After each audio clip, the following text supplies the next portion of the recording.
Welcome to DataBuild's audiovisual instruction. This training video looks at timesheet entries in the posting routine. Click the posting drop-down menu on the main toolbar and select the timesheet option. The timesheet screen appears.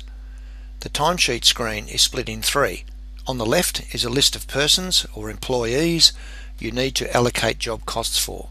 The middle section is where you process the details of the person's timesheet, and on the right is a list of entries posted against this person. As you can see here, we have two employees entered, and when you click on the record you can see their details in the timesheet entries table on the right. To add a new person, click the Add New Staff Member icon. A pop-up box appears and you type in the supplier code of the staff member. The staff member must already exist in your supplier file.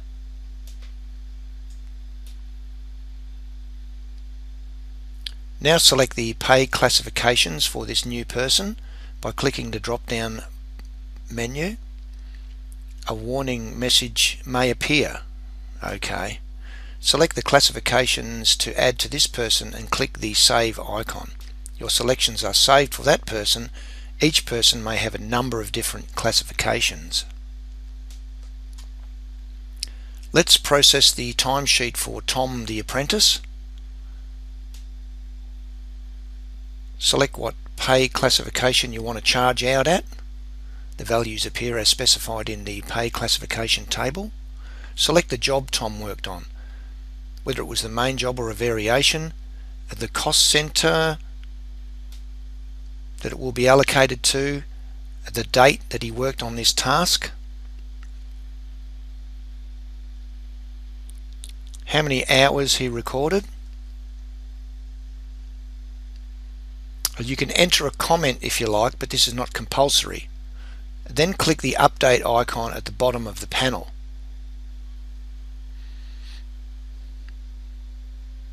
The entry is recorded in the table on the right, ready for posting into the general ledger. I'll post one more entry for Tom. It's the same job, but this is for a different cost center.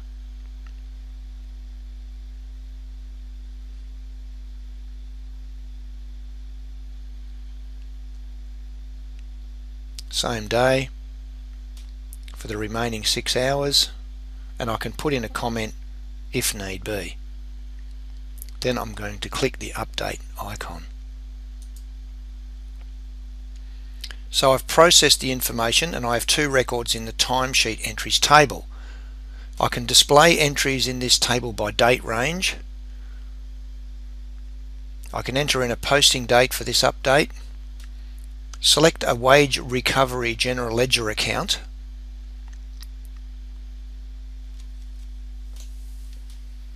Then click the Update Timesheet Entries icon. A message appears informing us of how many transactions successfully updated, and then a report appears with the transaction list. This is handy to keep for future reference.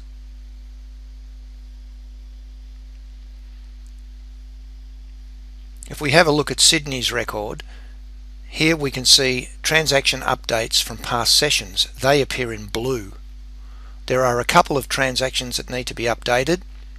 I can just do this by clicking the update icon at the bottom of the panel. The same messages appear as did before. When you have employees on the payroll, you can allocate their time to job costs using this timesheet function. The system creates the relevant journal entries in the general ledger.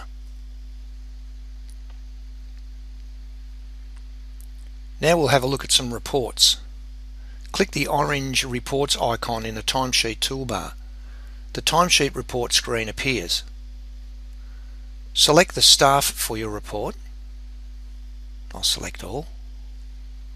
Nominate whether the report is generated by staff or by job. You have the option. Select the other options. Generate the report by date range if required. Select any other options and then click the Preview Report icon in the toolbar.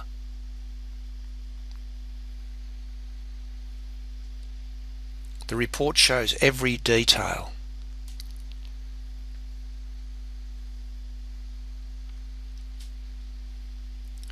Now let's have a look how the job cost report is affected. From the Reports drop-down menu on the main toolbar, select the Jobs option and the Job Report screen appears. Select the job, and for this example we'll look at the carpentry cost center only. The job costing option for the report and the detailed report, and then click the preview report icon in the toolbar. You can see how each entry is recorded against this cost center, keeping your records up to date and giving you a clear picture on how the labour costs for the job add up. All the amounts, who they were for, full details. This is a very useful part of the DataBuild job cost reporting system. That's it for this lesson. Thanks for watching.